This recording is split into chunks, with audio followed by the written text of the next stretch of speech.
Have you ever wondered why some people seem to evolve quietly, while others stay stuck in the same place, repeating the same frustrations, chasing the same approval, and never quite breaking through? Here's the truth most people miss. Real transformation doesn't happen when you're explaining yourself. It doesn't come from being louder, faster, or more visible.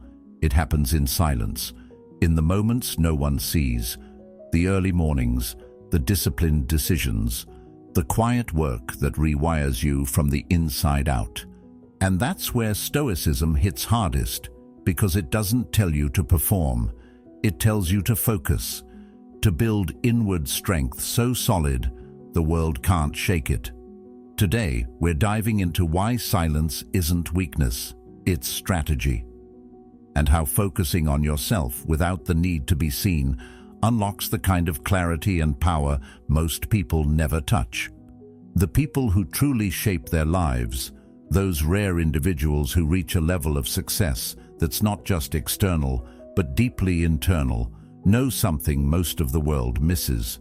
They've tapped into a kind of wisdom that doesn't need an audience. They're not obsessed with sharing their every step or justifying their every choice. They don't live in explanation mode. While others are trying to win arguments, gain approval, or craft the perfect image, these people are quietly, relentlessly building. They move with a kind of calm certainty, the kind that comes from not needing validation. They've learned to find peace in progress and meaning in discipline. And the paradox, the less they say, the more powerful they seem. Because there's something magnetic about those who operate in silence. You can sense it when you're around them. Their presence speaks without words. You feel their focus, their clarity, their inner stillness, and none of it comes from trying to be impressive. Plato once said, "Wise men speak because they have something to say, fools because they have to say something." It's not about muting your voice. It's about making sure what you say is anchored in substance, not just noise. But what is it about silence that makes it so powerful? Is it just restraint? Is it simply avoiding small talk or staying out of drama? Not at all. Real silence, the kind that transforms you, isn't passive. It's not just the absence of speech, it's the presence of depth. It's active, intentional. It's where awareness sharpens, where your thoughts settle, where your energy gathers and reorganizes. It's not empty, it's full of insight, of potential, of clarity. When you step away from the constant stimulation of the world, your brain doesn't shut down, it switches gears. It begins to operate differently. In that stillness, something incredible happens. You begin to see yourself clearly. The fog lifts. The path ahead starts to reveal itself, not because someone else handed it to you, but because you finally created space for it to emerge. Carl Jung captured this perfectly. Who looks outside dreams, who looks inside awakes. In silence, you wake up to your own patterns. You hear the stories you've been repeating in your mind. You confront the discomforts you've numbed with noise. And that's why most people avoid it. Because silence is honest. It doesn't let you hide. In silence, your doubt shows up, your guilt, your insecurity. And instead of facing it, most people grab their phone, open a new tab, argue with someone online, anything to avoid being alone with themselves. But avoidance isn't neutral. What you avoid doesn't just disappear.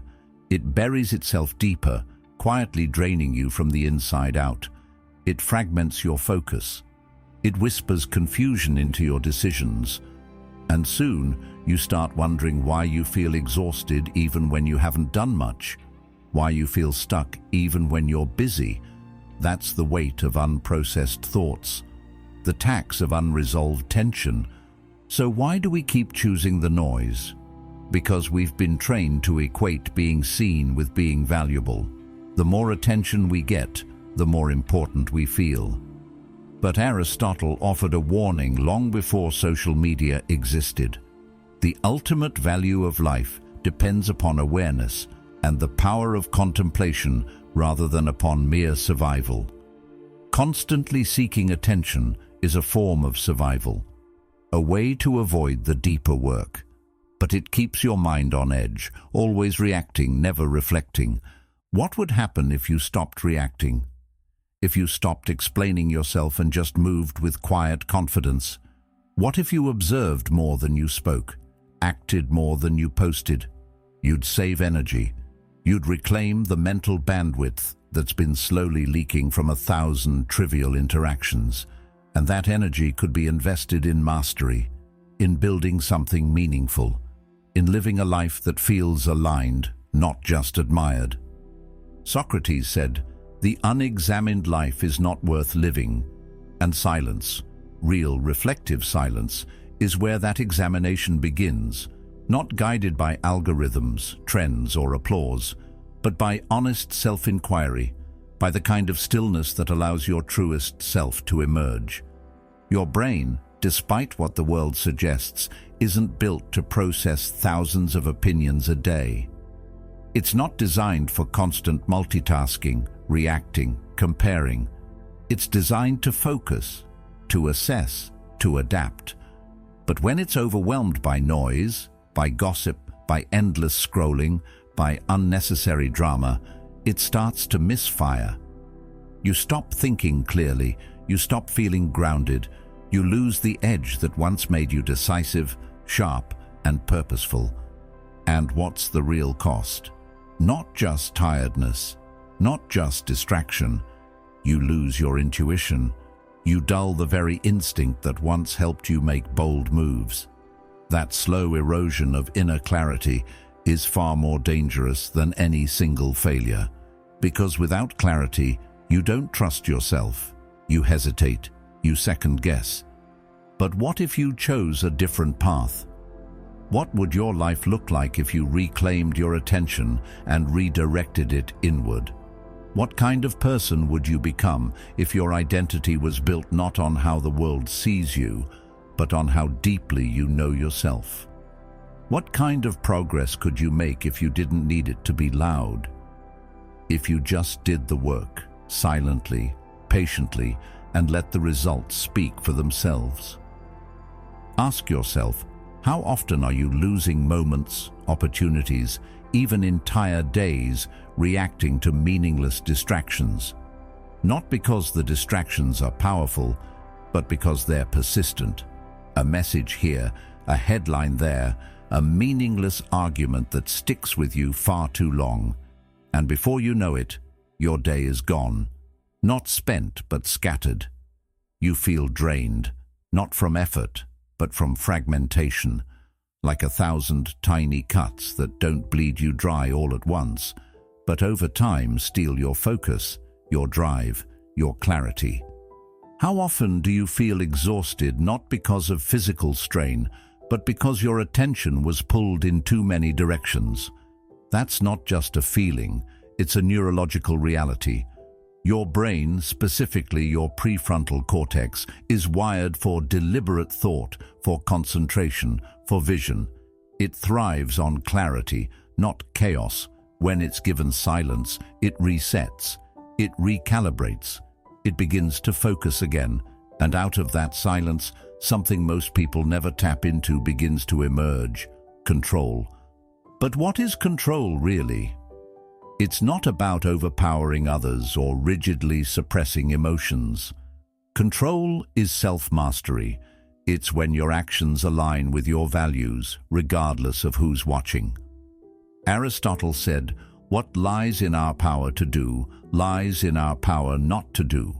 True control is choosing not to react, not to prove, not to perform.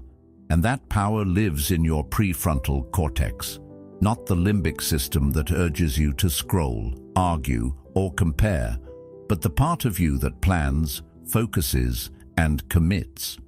Here's something psychology and philosophy both agree on. Your identity is shaped not by what you say, but by what you consistently do. You can tell the world you're disciplined, driven, focused, but if your behaviors say otherwise, your brain knows the truth. Carl Jung once said, "You are what you do, not what you say you'll do." That's not just a poetic idea, it's biology. Your brain wires itself based on repeated action. When you wake up early, exercise, resist distraction, your prefrontal cortex is strengthened. Neural pathways solidify. You're not just acting differently, you're becoming someone different. But isn't motivation supposed to help with that? Isn't that what keeps us moving? Here's what most people miss. True motivation isn't external, it's neurological. You don't get lasting drive from applause. You get it from progress. Dopamine, the brain's chemical of motivation, doesn't flood your system when someone praises you. It activates when you see yourself getting better, when you read another chapter, when you run one more mile, when you keep a promise to yourself. And the interesting part? This all happens best in silence, in those moments no one sees. That 6 a.m. grind, that decision to eat with intention, that choice to work instead of scroll, that's when the brain rewards you. So why are we so quick to announce our intentions before we've even begun? I'm going to get in shape. I'm writing a book. I'm building something big. It feels good to say it. It gives the illusion of progress. But neuroscience paints a different picture. When you tell people your goals too soon, your brain releases dopamine as if you've already done the work. You get a premature reward without the growth. Plato said, "The beginning is the most important part of the work." And if you burn your energy on declarations, you never make it past that beginning. Why does this matter? Because premature celebration is the enemy of discipline. When you confuse talking with doing, you trick your nervous system into a false sense of accomplishment. You build an identity based on perception instead of performance. And when the applause fades, you're left with no system, no discipline, no momentum. So what's the alternative? Say less. Do more. Let your actions build the narrative. Let the silence be the forge where your new identity takes shape. Not because you told the world who you're becoming, but because you quietly became it. Real transformation doesn't come from posting declarations or collecting claps. It doesn't come from perfectly crafted status updates or sharing your grand intentions with the world. It comes, quietly and stubbornly, from your daily systems, the tiny, repeated decisions you make when no one's watching. You wake up at the same time each morning. You show up to your workout not because someone's tracking you, but because you said you would. You open that book, you sit with that project, you resist the scroll, and in doing so, you slowly rewire your brain. Not in some abstract, symbolic way, literally. Your neural pathways shift. You create new circuits of discipline, focus, and drive. And what the world eventually sees as change is just the byproduct of the consistency they never noticed. Why is it that people only notice transformation once it's already happened? Because growth is mostly invisible. It happens in the early mornings, in the late nights, in the decision to try again when you could have quit. The world loves results, but it's blind to process. And here's where it gets uncomfortable. Real growth doesn't just separate you from old habits, it separates you from old versions of yourself, from people who are still attached to those versions. So what happens when your actions start to shift, but your environment doesn't? That's when the friction begins. The people closest to you, friends, family, co-workers, they start to question. Not necessarily out of malice, but out of discomfort. Your evolution disrupts their comfort zone. It challenges the fixed image they've held of you. As Carl Jung observed, the most terrifying thing is to accept oneself completely. And by stepping into a new self, you're forcing others to reconsider who you are, and maybe who they are too. Can you handle that? Can you remain silent in the face of confusion, criticism, or even mockery? Can you walk your path without needing applause for each step?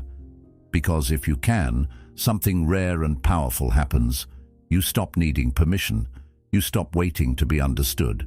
And in doing so, you become internally untouchable. You develop a kind of resilience that isn't reactive, it's rooted.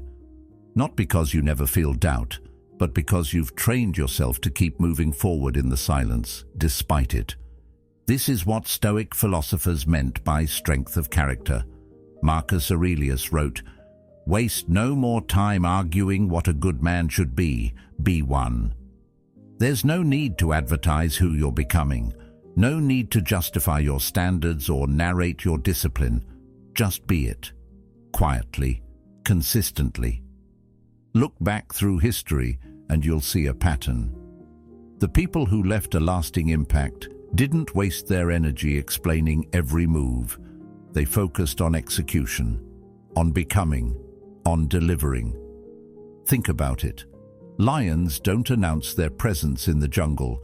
They stalk in silence, focused, lethal, patient. Surgeons don't yell during an operation. They move precisely, attentively, every gesture deliberate. Their silence isn't absence, it's presence. Complete, focused, immersive presence. So what if your silence isn't a void but a signal? What if it's not a lack of expression but the highest form of discipline? The kind that doesn't beg to be seen because it already knows its value. The kind that doesn't chase applause because its reward is the quiet momentum building beneath the surface. That's the kind of silence that transforms.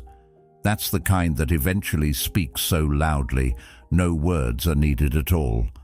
And the question is, are you willing to become that person, even if no one claps? Attention isn't just focus. It's energy, real biological energy. And like any form of energy, it runs out. You only get so much of it in a day. Your brain runs on neurotransmitters like norepinephrine and acetylcholine, the chemicals that fuel your ability to concentrate, plan, and act with purpose. But they're not limitless. Every time you check your phone for no reason, every time you open 5 tabs and don't commit to one, every time you argue just to prove a point, you're spending that energy. Little by little, distraction robs you of the mental clarity you could have invested in building something real, something that matters. How often do we give away our best hours to things that don't feed us, that don't challenge us, grow us, or move us forward? It's almost automatic. But what if you chose silence instead? What if, in a moment of temptation, you paused, not out of avoidance, but as an act of power? That pause is everything, because when you choose silence, you're choosing clarity. You give your brain the breathing room it desperately needs to start operating from a place of strategy instead of stress. You allow your mind's deeper layers, those responsible for long-term thinking, creativity, and identity formation, to step in and lead. And here's the irony. Silence may look still from the outside, but internally, it's anything but. It's alive, it's dynamic, it's a battleground of thought and emotion. Sitting in silence isn't passive, it's an act of courage. Why? Because silence forces you to face what most of us spend our lives avoiding: ourselves, our doubts, our unprocessed pain. The stories we've been telling ourselves for years, but never questioned. Carl Jung understood this deeply. He wrote, "Until you make the unconscious conscious, it will direct your life, and you will call it fate." In silence, the unconscious begins to rise. All the things you've buried under distractions come to the surface, and when they do, you have a choice. You can either numb them again or engage with them. That engagement is where real growth begins. It's where emotional fortitude is built. So how do you train that fortitude? How do you build a nervous system that doesn't panic at discomfort but responds with precision? By staying in the silence a little longer than is comfortable. Each time you resist the urge to reply impulsively, to defend your ego, or to chase a quick hit of approval, you're rewiring your brain. you're teaching it to choose purpose over performance. Socrates once said, "The greatest way to live with honor in this world is to be what we pretend to be." And every time you choose silence over reaction, you take a step closer to that. You start becoming the version of yourself that doesn't just talk about growth, but lives it. Not for the sake of appearances, but because it's who you are choosing to become when no one's watching. And let's not pretend it's easy. This internal training is messy. Some days it feels like progress, others like regression, but over time, the architecture of your mind begins to shift. The space between stimulus and response grows. The craving for recognition fades. What replaces it is a quiet confidence, a deeper knowing, the kind that doesn't need to announce itself because it's rooted in something far stronger than validation. It's rooted in self-respect. Imagine waking up and knowing, truly knowing, what you're building, who you're becoming, and why you're doing it. No noise in your mind pulling you toward comparison. No obsession with being understood. Just clarity. A deep, grounded sense of direction that doesn't depend on whether anyone else sees it or approves of it. That kind of clarity doesn't arrive through applause. It's built through silence, slowly, steadily, and often in solitude. You begin to live not for validation, but for alignment. When your identity matches your actions day after day, something powerful happens. You stop needing to be told you're doing well. You know you are. Why is that so hard for most people to access? Because we've been taught to chase visibility instead of mastery, to broadcast effort rather than embody it. But here's what neuroscience and philosophy agree on. Your brain doesn't build identity from what you say, it builds it from what you do. The prefrontal cortex, the seat of logic, planning, and discipline, doesn't care about your declarations. Say, "I'm focused," but spend your day in chaos, and your brain senses the contradiction. That gap creates internal conflict, a kind of cognitive dissonance that erodes motivation over time. But if you flip that, if your behavior consistently reflects your goals, even when no one's watching, then the brain starts syncing. It recognizes patterns, repetition, commitment, and identity in turn becomes stable. That's when real motivation becomes internal, not because someone praised you, but because you honored your own word. What does it look like when that transformation takes root? You begin to crave progress more than praise. You choose consistency over spectacle. Your dopamine system recalibrates. It no longer spikes at a notification or a like, but at the quiet win. Finishing the work you said you'd finish, pushing through the resistance, holding yourself to a higher standard without needing witnesses. Plato wrote, "The first and best victory is to conquer self. And that victory is won in silence, not in spectacle." Have you noticed how the people you truly admire rarely explain themselves? They don't waste energy defending their process or detailing their every move. They let the work speak. Their focus is razor sharp, their discipline evident, not through slogans or statements, but through the results they consistently produce. That's not just confidence, it's clarity. And clarity, as it turns out, is one of the most powerful psychological tools we have. So why do they choose silence? Because it protects something far more valuable than public perception. It protects bandwidth. Every time you defend your choices, you spend mental energy that could have been used to refine them. Every time you explain your vision to someone who doesn't understand it, you dilute your own focus. Silence isn't withdrawal, it's preservation. It's the buffer zone where high-level thinking happens without interruption. Aristotle believed that excellence is not an act, but a habit, and habits are formed in the quiet spaces between noise. They're formed in the decisions no one else sees, in the discipline that never gets posted, in the hours of repetition that yield no instant gratification. But over time, that repetition becomes reality. That reality becomes identity. And that identity becomes power. The kind that no one can take away because it wasn't built for them in the first place.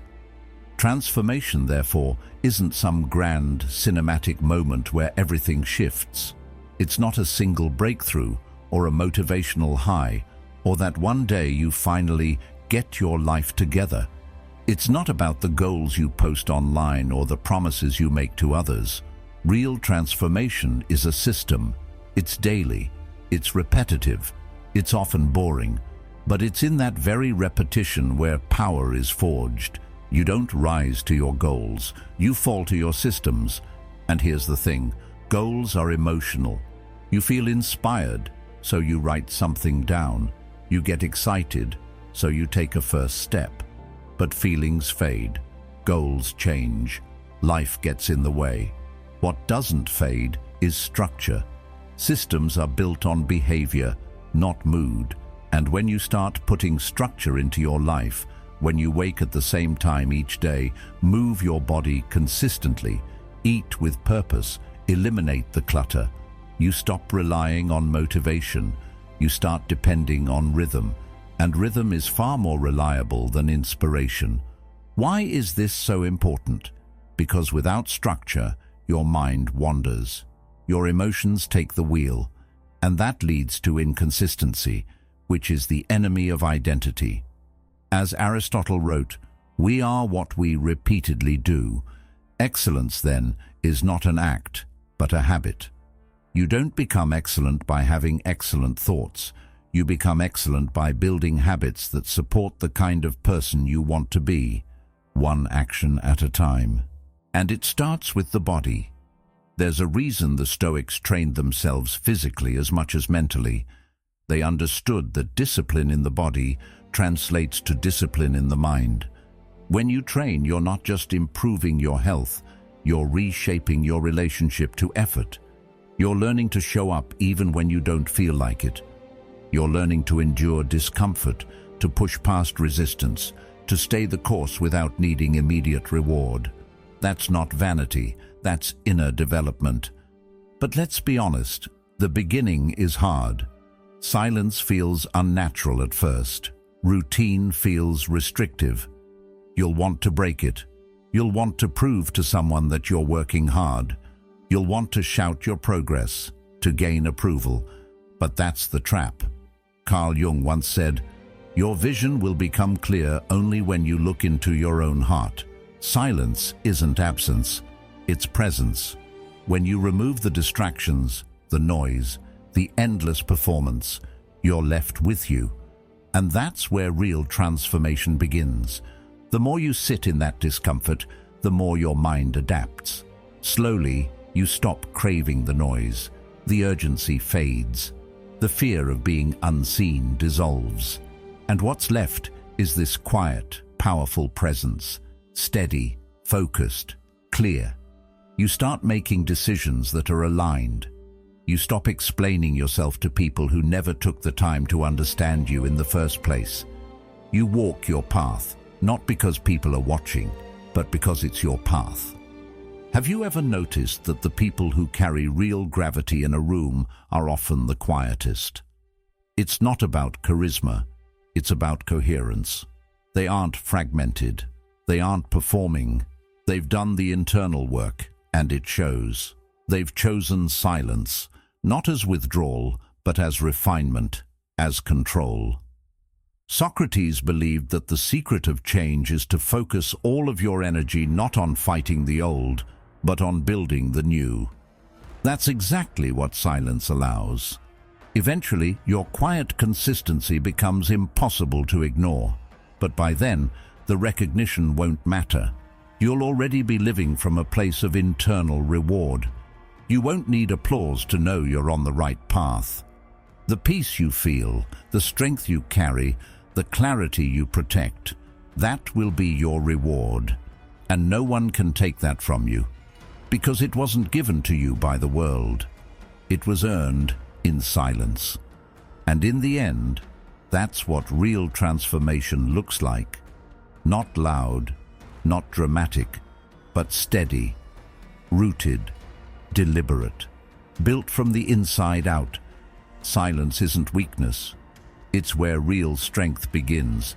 It's in those quiet moments, when no one's watching, that you shape the version of yourself the world eventually can't ignore. You don't need to announce every step. Just keep taking them. Keep showing up. The results will speak when the time is right. Thanks for being a part of Stoic Journal. Stay steady, stay focused. And when you're ready, come back. We'll be right here.